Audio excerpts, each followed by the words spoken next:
we're set up. You got to the church Monday, what was going through your head, and then just go over the rest of the week. Talk about fun experiences, things that stood out, and most of all, spiritual experiences that stood out. Day one. So, bam, we got there at the church, Las Vegas. Got there at Las Vegas. We waited there in line a fat minute. It sucked. It was bad. We had to wait in line. Got situated. We ended up going to sleep at the church. A little rough. It was cool. Woke up many times. Night passed by though. And eventually we're on Tuesday morning. Getting situated, getting ready to go on the bus. Packing up our stuff, putting everything outside so everyone else could get their stuff inside the bus. Just waiting in silence, quiet. Wasn't really expecting anything crazy. I was chilling. So nothing crazy really just happened. It was just everyone getting situated. We get on the bus arrives and all that. We're on the drive, and I don't know, I felt no tension, so I felt comfortable enough to just take a nap. And I took a nap. And then I wake up, I noticed that we were on the hills, so I was a little like taking a breather and practicing my breathing a little bit, making sure I don't wind myself out whenever I'm running on the hill. I think like 10 minutes pass, we get off the bus. We arrived to the camp, and then doors open to the bus, DI walks in. Everybody before that was saying, look down, don't say anything, don't look up, just look down. And I see the DI walk in the bus, just looking forward all the way from the front, looking down to the back. And I'm a couple of seats a little bit near. I could see on my peripheral vision, bro's just standing there with aura. And a minute passes by, he's still looking at us, heads down. All of a sudden he starts yelling, get out, get out, get out, get out, get out. So then we all run out. A few kids I see start tripping already. We're running, we all run into some form of formation on the field. Everybody's doing high knees, dropping, doing push-ups, burpees, mountain climbers, whatever it is. Anything that's a body weight exercise, we were all doing it. I was just told, and from observation, I was just looking straight forward, just doing my best not to look to the left, not to look to the right, because as I was still running and doing the drills and exercises, kids were getting dropped, getting yelled at for looking to the side. It took a while, it did last a while. Fast forward a little bit, we got to the mud pit. We're throwing, just swimming through mud. It was, at that point, I was losing my breath already, so I was pretty tired. So going through the mud pit was a little bit refreshing, it felt good. We got out of there, it was just a part where we had to throw mud up in the air. I was getting mud in my eyes, and rocks are being thrown for sure, so heads were getting swollen. So that it was it Wednesday? Wednesday that we returned? That was Tuesday. Dang, okay, time passed for me pretty quick. I lost track of time low-key when we were over there. So yeah, it's Tuesday. I don't know what we're doing, but we were told we're gonna return to the mud pit. So we returned, we all marched there in formation, and we're all just waiting there. Pastor Ruby wanted us to, I don't know, but I knew that we returned to the mud pit for sure. I don't think we were gonna go in it, but it did have a meaning to show and to give us significance, to remember, and to show that we're kind of unclean on the inside, but we don't really show it on the outside. And he really wanted us to take that in by playing a song. I don't remember the name. I Will Make Room for You. There you go. That song, Spotify, EASLIY, all that. But yeah, I Will Make Room for You. We listened to that song 3 times. He just had us sitting there, listening to the lyrics, taking it all in, on one knee, with our heads down, eyes closed. Every splatoon. So everyone that went to boot camp, everyone was knee down. Boys and girls were all just kneeling down, listening to the song. And it was mainly just to try to get us to connect and understand the significance of wanting us to have God move in our lives and want to surrender to Him, have Him touch us in a more meaningful way where we surrender and allow Him to work in our lives and fill our hearts. So, did we have service after that? Yeah, we had service. Yeah, we had service after that, and we got information, got ready, and it was a pretty good service. Music started playing and all that. Everyone started really just singing, praising God. It was really good. I don't remember what service it was because time was really passing for me. So like some services are just like mixed match for me, and I can't remember the day. But it was a pretty good moment, having us to remember the lyrics and find significance in them. Like I Will Make Room for You, and having just a way to kind of have us think, make room for God and have space for Him in our lives, in our daily lives and all that.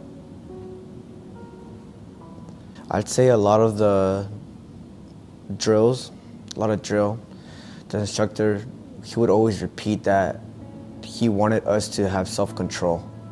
And the purpose of like them yelling at us wasn't just to break us down. It wasn't just to tell us how weak we are or how unfit we are, how unholy we may be or how unclean we are. It was mainly just to make us want to listen, surrender, and hear. It was to have us build discipline and mainly want us to listen more than we talk. He wanted from what I can remember, my drill instructors always told me that they want us to have control over our bodies, over our mind, over our thoughts, and to kind of just take control of that and take a lead, being able to not listen to your body or your worldly hungers, and you choose your future over your body, basically taking over control instead of letting your body lead the way with its desires and passions. And that's one thing that I can definitely remember from drill and second day, that we did a lot of drill. We did mess up a lot, but the main message of doing all that was just mainly working as one, working together, humbling yourself, and just, what else? Just listening and being in the moment for sure. Being in the moment and not listening to your body. So Friday we had a baton race too, right? Yeah. Friday.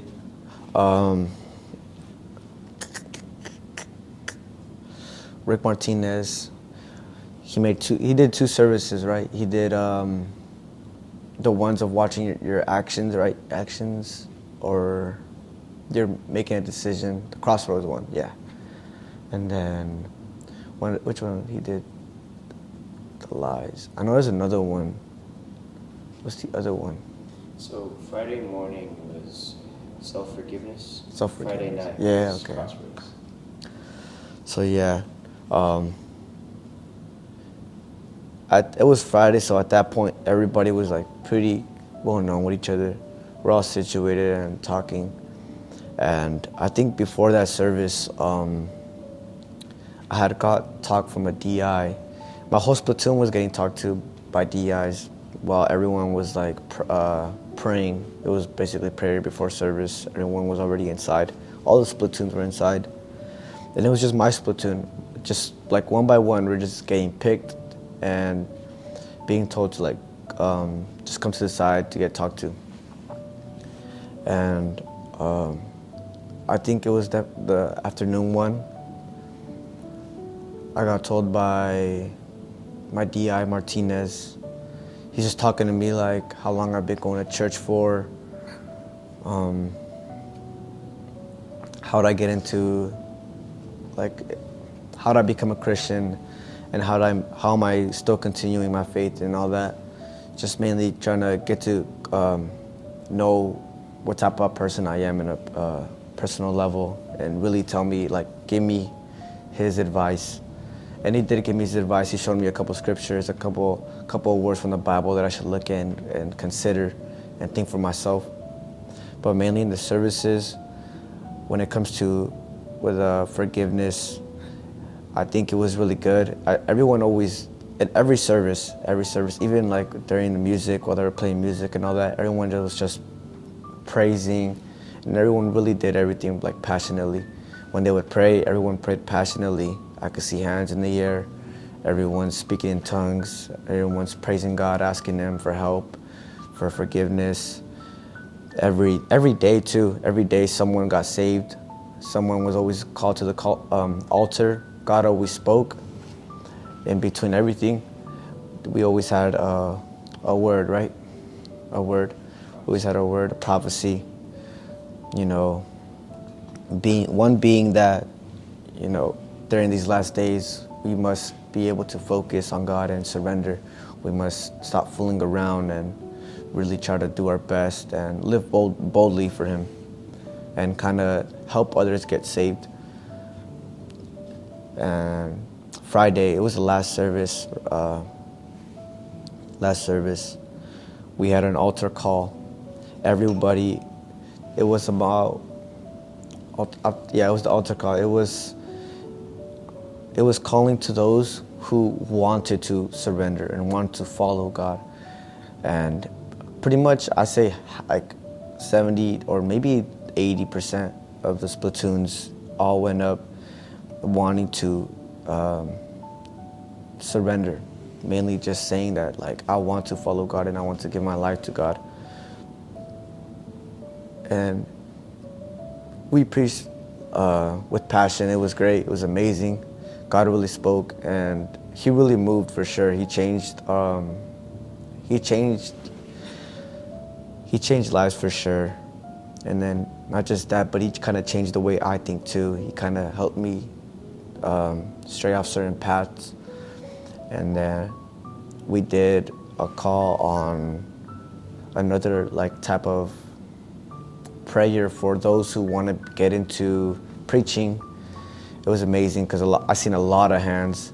And then we did one for the girls who wanted to be passionately about God and also find a good husband who is a man of God, which could be like a pastor or anything like that. It was a good altar call. Everybody, I think we had like 3 words for, probably. It was really good. As soon as we left, everybody was just feeling good. It was all good energy, good vibes. Like, what do you want to tell to others who haven't been to boot camp? What would you say to them, or would you encourage them to go? What did you think of it? It was bad. It wasn't fun. No, it's like, if I had any words, I mean, it is a boot camp, so you do gotta be tough. You gotta have some grit on you. You can't really be complaining, or else you'll be getting dropped and all that.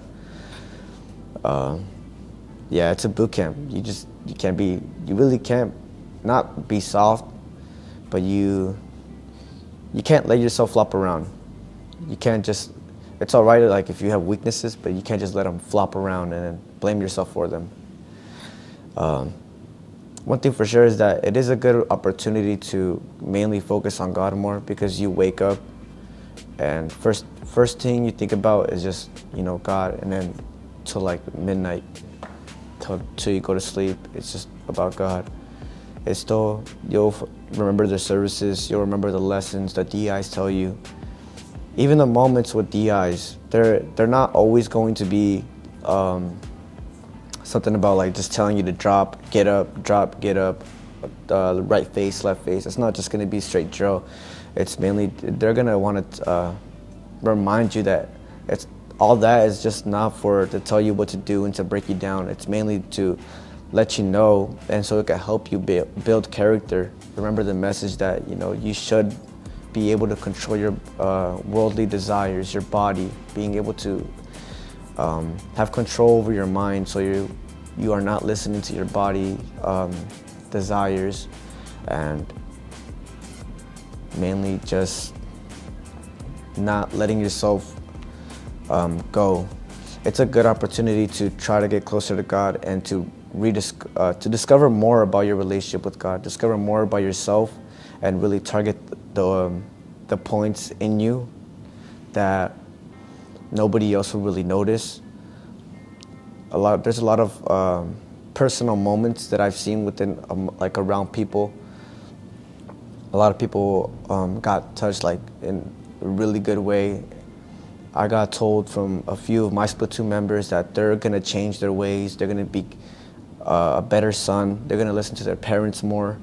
They're gonna behave better. They're gonna do things more passionately, and not just that, but they're gonna also live more wholeheartedly in ministry, and they're gonna try harder for sure. I got words too from people that they wanna start living more passionately, and not just that, but the DIs also reminded us too. They want us to come back home with the fire in us, to want to live for God and to just continue having Him in our lives. Amen. Cut.